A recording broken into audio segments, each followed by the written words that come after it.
Hey guys, I'm Nick and welcome back to the Lawn Care Masterclass. We've got a lot of stuff to do on the lawn today. We've got a lovely bank holiday weekend, but first we're starting off with scarifying. Okay, so first a couple of bits to follow on from the lawn sand treatment. Now I've actually gone through the video and had a look. If you were looking very closely, you can see it wasn't actually working properly. On each turn, on the ends, on each side of the lawn, even though I'd released the handle, the lawn sand was still dropping out of the bottom of the dropper.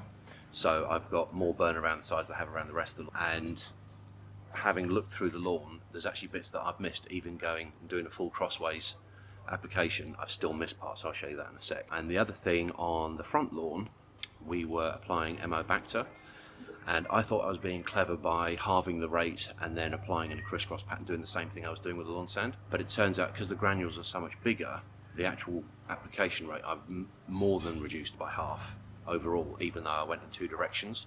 Because the granules are so much bigger, the actual drop rate was way lower than it should have been, so I should have actually followed the guide of 7 and just doing, going in one direction back and forth. So when I said in the video, follow the application rules, I didn't, and it didn't work properly. So I've got to look at the details on there again to make sure when the next time is I can apply it, and I'll apply it properly and see what happens. It looks a little bit more lush, but it's difficult to tell. It's been quite dry the last couple of weeks since I started doing this. I've been watering the back lawn, but I haven't watered the front lawn at all. I did one light wash onto the lawn to get the Bacter to activate and actually start working, but I think I've done that wrong, so I'm going to have to go back to it and look at it again and reapply and then see how it goes. Right, that is my Scarifier. It's just an electric Scarifier. Don't do a massive amount of it, and for an entry-level petrol Scarifier you're looking at least £1,600, and if you want something that's going to do the job well, possibly 2.5–3 grand. For the amount that I do, it's not worth it. So I have this one, and generally I just use it on my own lawn. Okay, so let's go and have a look and see how the lawn sand is done on the lawn out here. A couple of days in, the broadleaf plantains that were in the lawn had all started to burn off and go black, and then as time has gone by, I've watered it a couple of times, it's activated, and most of the other moss has actually gone black, but not all of it. And I think somehow, as I was doing my lines, even though I was trying to follow them as best I could and do the crisscross pattern, I still managed to miss some. So we'll go and have a look, see how it is. So as we can see here, it's about 11:30, and we are in a lot of shade, which is the main reason why we get so much moss in this garden. So we'll go back up to the back here. So as always on the edges, if you don't get the drop rate right like I did, you get burn patches along the edges.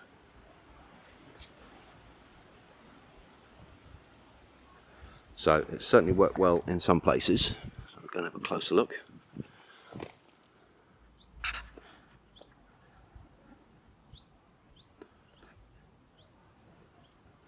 So this is the kind of result you'd be expecting once you put your application down. So there's little patches all over this place where it has been affected, but there's a few spots, probably not about to find one now, like here, actually here, where the moss has hardly been affected at all. And that's probably due to either inconsistent drop rate or the fact that I've just completely missed it. But that doesn't mean I can't scarify. So let's just come back. So it's going to be a bit difficult to see with the difference between the light and the shade areas, but I'll show you what we're going to do. Right, let's have a look at the machine. Okay, so when you're removing moss from your lawn, whether it's just moss that hasn't been touched or moss that's been treated, the basic way of doing it is having a metal tine rake, and you drag the moss out the lawn. It's cheap, but it's extremely hard work and it takes quite a while. If you can either buy or hire a machine, it makes it much easier. The two options you can get with this is similar to a metal rake, which is a tine scarifier, which works perfectly well, or this version, which is a blade scarifier. So in here we've got these blades. Now the one thing that you do have to do with the blade scarifier is you have to do a lot more coverage to actually make sure you get all the moss out. If you use a tine scarifier, it will do a lot more coverage because there's a lot more tines actually underneath that are working away to actually clear out the moss. It's about an inch gap between each of these, so you can't do a basic pattern like you would do when you're cutting grass. So you have to do a lot more in terms of coverage to actually make sure you rip everything out. And what I'm going to do is I'll set the camera up so you can see the scarifying from forward to the back of the garden. But I'm going to show you different heights of scarifying to see what the difference is. In the end, I think this lawn will get scarified quite harshly. But we'll see what the results are once we start adjusting the height settings to see how deep into the lawn we need to get. Okay, so for illustration purposes, I'm going to run along the grass cut lines that are already on the lawn, and as I move across, I'm going to reduce the height of the scarification one notch at a time. There's 6 different settings on this, so I'll move over one more stripe. 1, 2, 3, 4, 5, 6. So we might do 6. I'll see how deep it's going and how much it's taking out, and then I'll come back and we'll look at it and see how it is.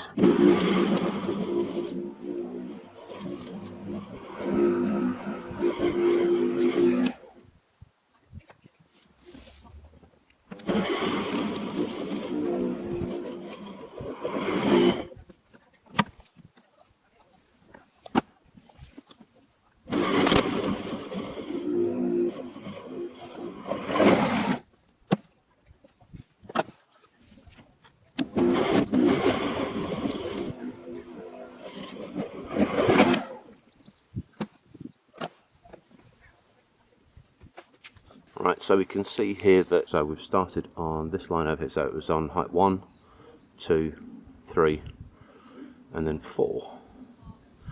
And it's a little bit difficult to see because it clogs up in the back of the chute here. I don't use the bag because it fills up so quickly, pointless, so I just let it drop onto the lawn. But what you'll find is with this one, so when we got to level 4 here, it was catching because it was digging so deep into the soil that it's not going to run properly. So probably what I'll do is I'll raise it back up to 3, and I'll do the whole lawn on 3 and then see how it is. Now most people kind of look at this and go, oh my god, what are you doing to my lawn? It can be quite scary if you haven't done it before, but it's really, really good for the lawn. So what we'll do is I'll just take you over and we'll have a closer look at what we're actually taking out, and then you can see why it's a good thing for the lawn to be so harsh to it. Okay, so what we have here, we've got moss. There will be some grass that will come out, but we also have is thatch, which is all the dead bits of grass that get caught underneath the top layer of the grass level. So we're trying to take out moss and the thatch. Scarifying is sometimes called dethatching, and that's all the dead bits of grass that hang underneath the soil. So that's the result just after a single pass in one direction. So what we'll continue to do is work around the garden, and we'll go up and down, side to side, and then we'll go in a diagonal pattern from one corner to the other, and then that way that should clear as much of the moss and the thatch as we possibly can. Okay, here we go. Right, here we go. If you're wondering why I've left the WIRLYGIG in the lawn, it's for 2 reasons. Firstly, while I'm using this, what I don't want to do is the blaze to catch on the metal socket that's actually in the lawn, and later on we're going to be top dressing the lawn, and what I don't want to do is to put top dressing down and fill up the hole so we can't get the WIRLYGIG back in. So it's there to protect the Scarifier and then to protect the hole once we start trying to level off the lawn. Okay, right, here we go.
Okay, so at this point I've only gone up and down basically. Quite a lot's come out, but I'm now going to rake and clear a vast proportion of what's there. The main reason being is, although it's not very dense, it does actually raise the height of the wheels off the ground, so the the blades aren't actually scarifying as well now. So if I clear the fluff off the surface, then I can go again back and forth the other way and the other directions. Right, back in a minute. Okay, so what's the best way to collect up all the thatch that's on the lawn? You could use a lawnmower.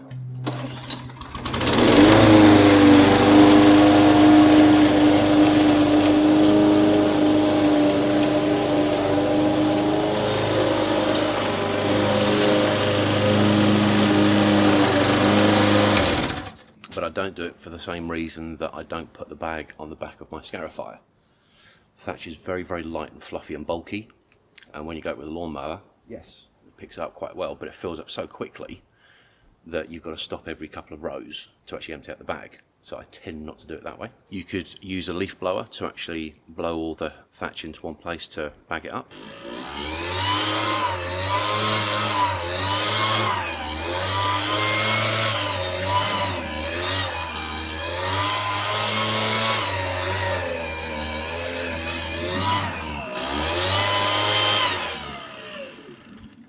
It kind of works, but what I tend to do is, if I'm doing bigger gardens, I tend to use my backpack, which is a lot more powerful. And even though moss is relatively light and fluffy, once you start moving it and the piles get bigger and bigger, if you've only got a handheld blower, it's just too heavy to move the stuff about, so you have to stop, bag it, move it out of the way, and then carry on with the blower. So I tend to only do that if I'm using the big backpack blower and I want a bigger garden. And the other version is what I use all the time, is which literally just to rake it with, I mean, you can use a metal tine rake, but what I use is plastic rake.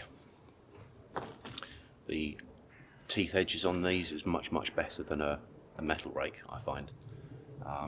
And the heads tend to be a lot wider as well, which makes the job a bit easier to do.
Okay, so that's all the fluff cleared off the surface, so we can now go back and forth across the garden and then diagonals. There shouldn't be as much to clear off the surface now the main bulk's lifted, so we'll get on and see how we get on.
Hello. Want a cup of tea? Oh, yes, please. Okay. Thank you. You're welcome. Okay, so there we go. That's the scarifying done. So the initial run was up and down the garden, and that produced a lot more moss than we've managed to produce in going across the garden and doing both diagonals. So it shows that we took out the vast majority of the moss on the first run. I'll show you, once I've cleared all the moss off here in a minute, I'll take you around and show you how the surface looks. One of the main reasons I like to use a blade scarifier is that where you have small bumps in the lawn, the blades will actually go through that and cut into the soil and actually smooth things off, so you actually get a smoother line, and it loosens up the soil on the surface, so it breaks it up, so you can actually spread it about if you want to smooth things off. We're going to be doing a top dressing and levelling a little bit later, which will fill in a lot of the big dips that are in the garden to try and smooth things out. So that's a different process. I'll show that in a little bit. But we'll get all this moss cleared now and see what it looks like.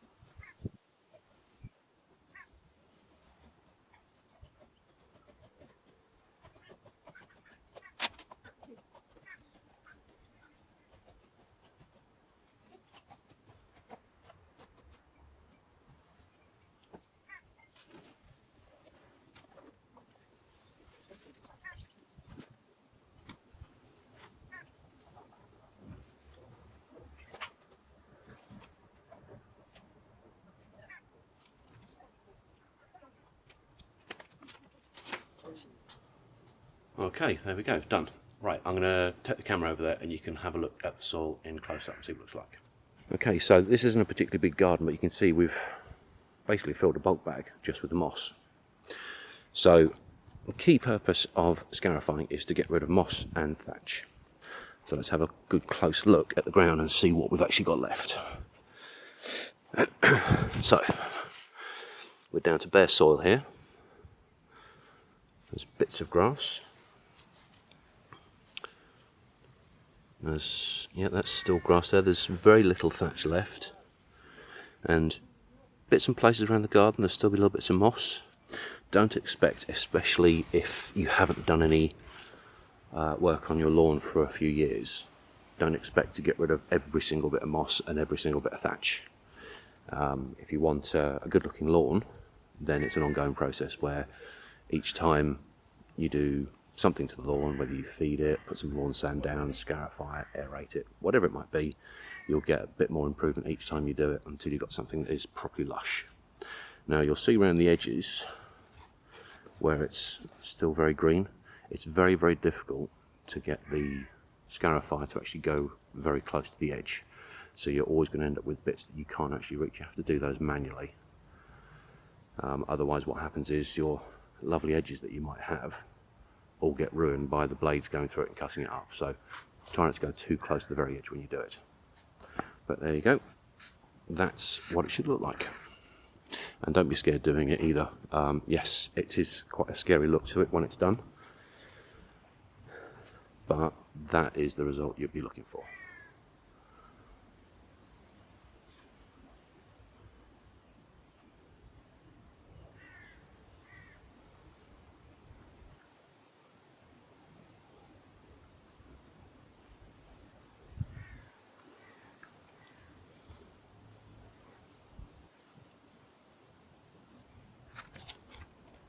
Okay, so there we go, that's the scarifying done. It's come up quite well actually, I think. Less moss came out than I did last time. Last time was 2 bulk bags. This time's only taken 1, so that's an improvement. Right, okay, so on to the next thing. Right, hope that was helpful. If you've got any questions, leave them in the comments below. And remember to subscribe. Next up is aeration. I'll see you soon.